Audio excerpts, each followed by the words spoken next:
Tá rolando uma PEC, proposta de emenda constitucional no Congresso, para reduzir a jornada de trabalho para 36 horas semanais, 4 dias por semana. Você viu isso? Olá, meu nome é Renan Pieri, seja bem-vindo ao canal. Já curte o vídeo, compartilha depois com os amigos e se inscreva no canal que ajuda o projeto a crescer. Bom, a deputada Erika Hilton, do PSOL São Paulo, propôs uma PEC, né, que reduz a jornada máxima para 36 horas semanais e a jornada também passa a ser, não pode ser mais de 6 por 1, né, 6 dias trabalhando para uma folga, passa a ser de 4 dias de trabalho para 3 dias de folga. Mas e aí? Será que faz sentido essa mudança? Será que isso é bom para os trabalhadores? É bom para o país? Bom, é muito difícil fazer esse tipo de análise, né? Porque a gente não tem piloto. Né? O problema, em geral, de políticas públicas em que na caneta você tenta dar algum direito social, você tenta fazer alguma mudança, é que você não sabe quais são as consequências disso, porque você não fez nenhum projeto piloto. Quer dizer, a gente não tem um cenário alternativo, um Brasil contrafactual, em que as horas de trabalho tivessem limitadas a 36 horas. E essa é a minha principal crítica nesse vídeo. Quer dizer, como é que a gente pode fazer uma mudança tão grande assim, que vai impactar a economia de tantas formas, sem a gente ter certeza, segurança, que de fato isso vai ter só os impactos positivos que a gente quer que tenha. Isso é a mesma coisa de a gente testar uma nova droga, né?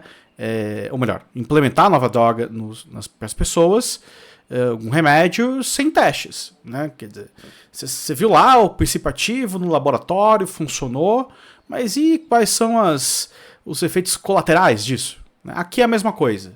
A gente sabe que é muito legal, né, trabalhar menos horas, é muito positivo para a vida das pessoas, né, ainda mais mantendo o mesmo salário, mas você pode ter, sim, uma série de efeitos colaterais que talvez, no final das contas, tragam mais malefícios que benefícios. A pergunta é, será? Né? Então, a gente não tem como avaliar isso porque as coisas, em geral, na política são todas atropeladas, sem estudo, sem evidência, né? E a gente fica aqui tendo que fazer conjectura a respeito. Bom, então vamos tentar fazer alguma conjectura sobre o assunto, né? Eu abri a PNAD contínua, né, a pesquisa do IBGE que avalia as condições de trabalho, o último dado que a gente tem de microdata do segundo trimestre desse ano, e tentei tabular, né, algumas informações para saber o tamanho, né, da questão, quer dizer, quantas pessoas seriam impactadas. Bom, a boa notícia, né, é que o mercado de trabalho vive um bom momento. Né? Então, se você vai fazer alguma coisa que aumente o custo de trabalho, melhor fazer no momento que a economia está indo bem. Né? Então, o rendimento médio do trabalho aumentou 8% acima da inflação nos últimos 2 anos e a taxa de desemprego despencou. Né? A gente tem atualmente 103 milhões de ocupados no país, né? Aproximadamente. Desses 103 milhões de ocupados, 61% são formais. Eu estou aqui considerando um recorte de 18 a 65 anos de idade. Tá? Então estou tirando aqui muitos jovens ou mais idosos. Tá? Então os números são um pouco diferentes dos oficiais. Que dá mais ou menos cerca de 63 milhões de ocupados formais no país, que tem carteira assinada, ou que são funcionários públicos, ou que tem CNPJ. Tá? Desses 63 milhões de ocupados formais, 84% deles trabalham mais de 36 horas na semana. Tá? Então eu vou focar aqui na principal mudança que essa PEC propõe, que é a redução da jornada em número de horas. Tá? A questão dos dias da semana, aí tem menos evidência ainda. Quer dizer, o trabalhador folga 3 dias da semana. Né? A gente não tem histórico para analisar isso. Tá? Mas eu posso comentar depois. Mas eu vou focar aqui nessa redução do número de horas trabalhadas. Então, se pegar esses que trabalham mais de 36 horas na semana e são formais, dá aproximadamente 53 milhões de trabalhadores. Então a gente parte de 103 e chega no 53. Então eu já estou dizendo que há uma política pública que beneficia menos, né, cerca de 1/4 aí dos ocupados no país. Tá?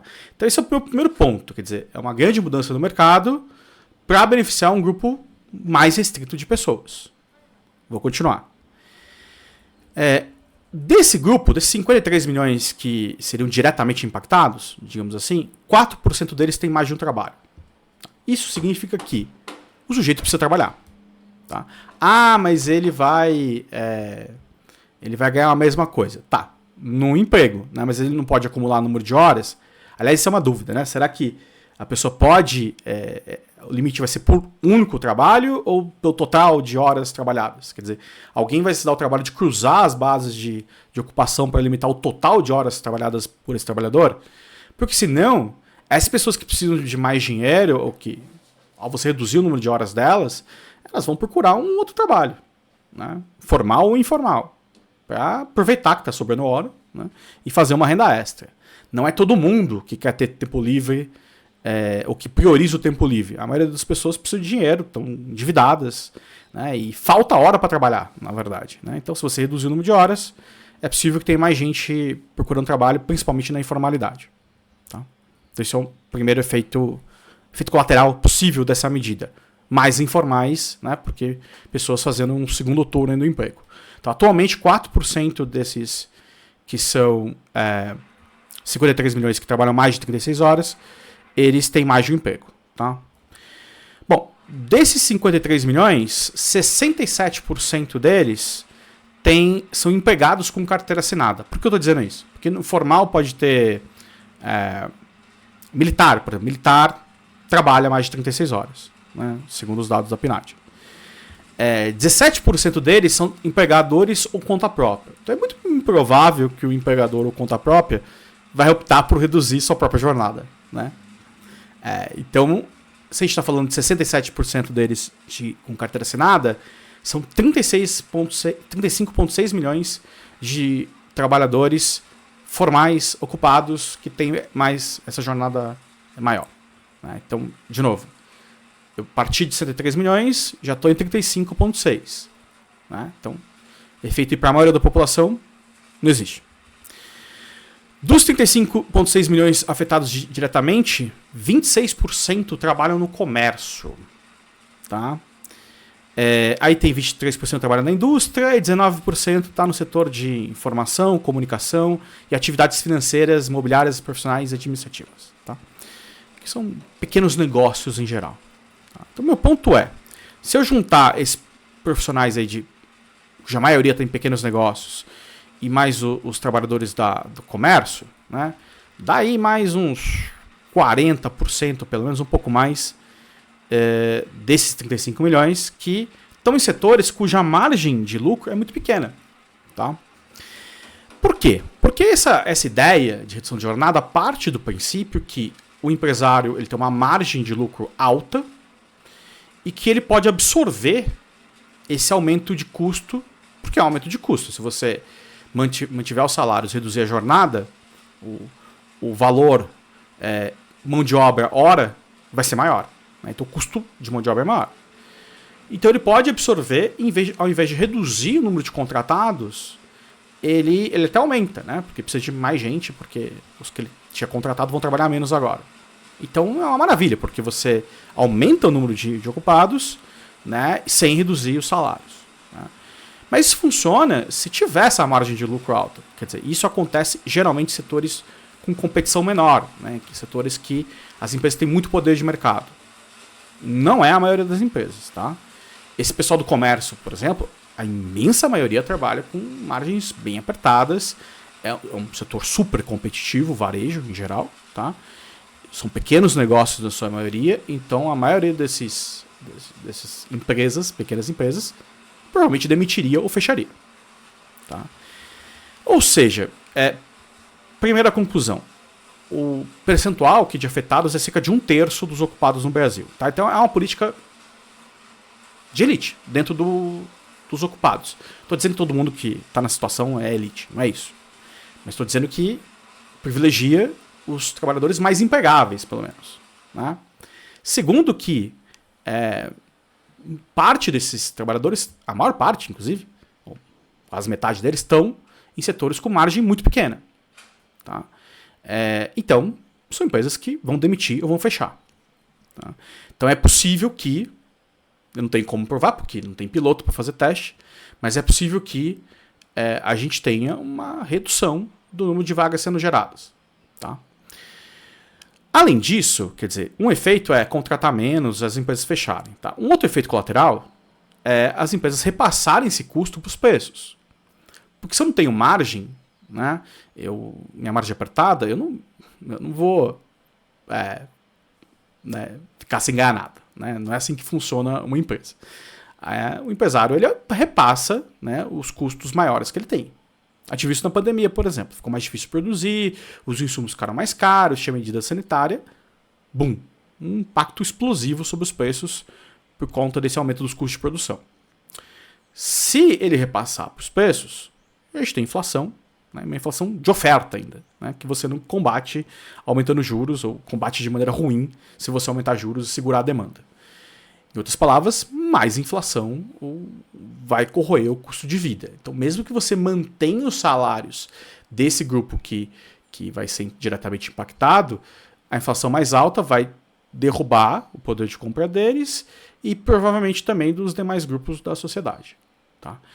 Então, assim, tem que ter muita boa vontade para imaginar que o fato de ter mais gente trabalhando, que é essa hipótese, né? Porque reduz a jornada de um pessoal, aí vai ter que contratar mais gente, com salários iguais, né, mais gente trabalhando, isso vai gerar um efeito positivo na economia que compense esses efeitos colaterais negativos de uma parte razoável desses setores terem que diminuir o número de vagas e aumentar os preços.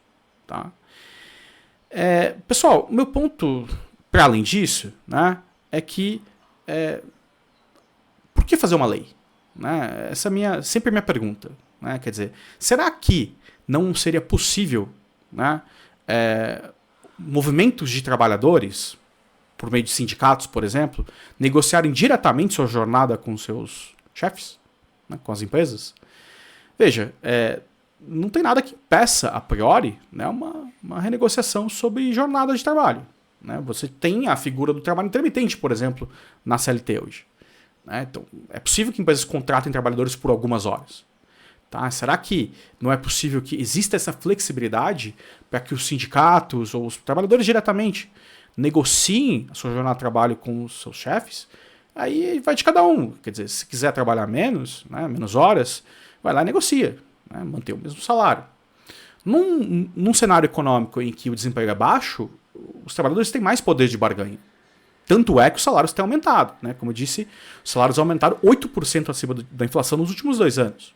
Então, isso é menos desemprego e mais poder de barganha por parte dos trabalhadores. Quer dizer, será que esse poder de barganha não poderia ser exercido para renegociar essas horas?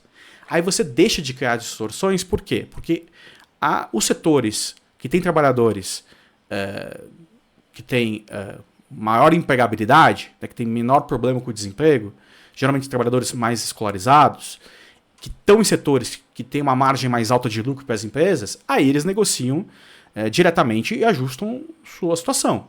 Isso deixaria de prejudicar aqueles trabalhadores do comércio, que têm menor qualificação, estão em setores com margem de lucro menor, que vão ser demitidos, tá? E que vão acabar sofrendo.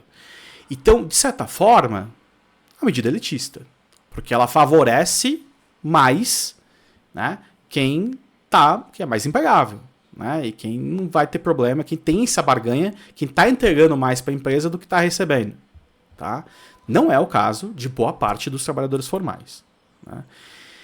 Se tivesse esses impactos negativos, os trabalhadores informais e os demais também acabam sendo impactados negativamente. Porque se tem menos gente trabalhando, menos dinheiro circulando, o informal também depende disso.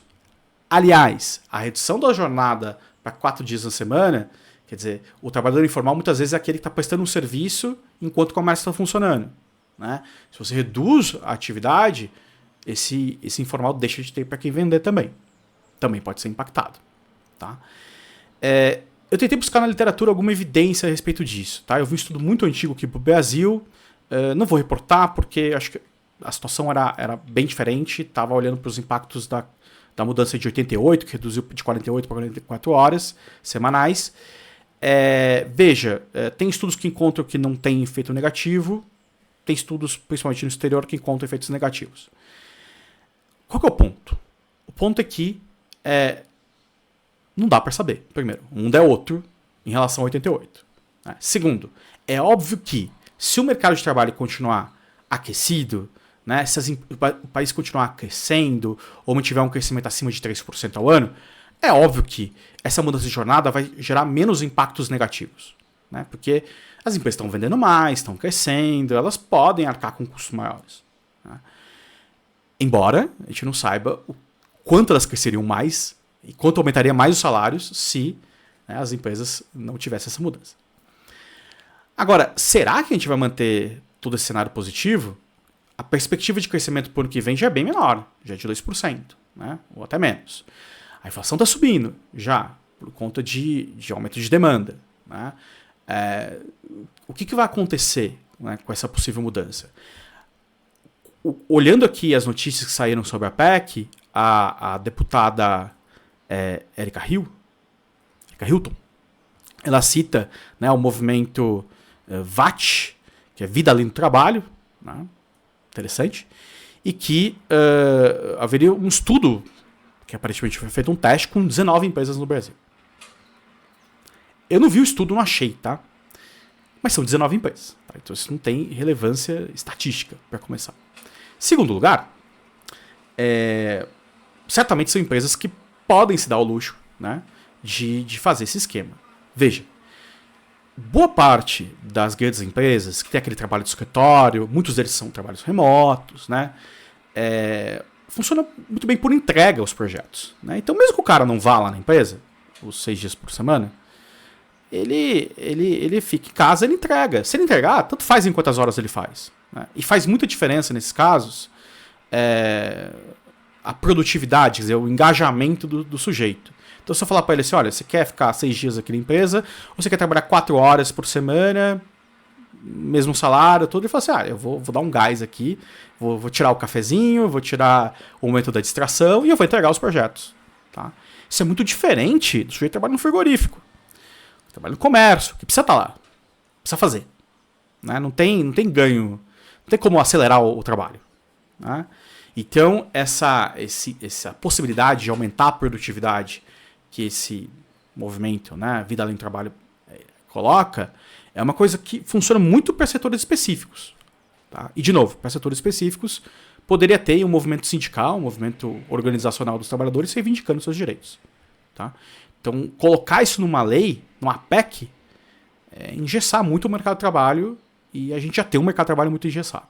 Tá? Então, me coloco aqui, obviamente, muito reticente a essa mudança. Espero que, se o debate avançar, seja feito de maneira mais técnica. Tá? Gostaria que a jornada de trabalho pudesse reduzir, espero que reduza, mas porque a gente teve aumentos de produtividade que justifiquem isso. Tá? A jornada de trabalho tem caído no Brasil nas últimas décadas, tá? E no mundo inteiro, muito por conta de aumentos de produtividade. O Brasil tem um problema estrutural de produtividade estagnada. Se a gente conseguir promover mais investimentos, o trabalho fique mais mecanizado, tecnológico, etc., e a gente tem um aumento de produtividade que a gente precisa ter, aí a gente começa a pensar nessas coisas, né, de maneira mais efetiva. Mas, de novo, acho que não precisa ser em lei, né, porque leis são para todo mundo, e quando você coloca todo mundo no mesmo saco, você vai estar colocando realidades muito distintas juntas. Tá? Bom, meu nome é Renan Pieri, esse foi meu comentário aqui da semana sobre a jornada 6x1, a redução da jornada para 4 dias da semana, redução de 36 horas. Coloca aqui no comentário o que você acha desse assunto. Fica à vontade para discordar, não tenho bola de cristal, não sei o que vai acontecer. Mas é isso. Se você gostou do vídeo, dá uma olhada nos outros, se inscreva no canal. A gente se vê numa próxima. Tchau, tchau.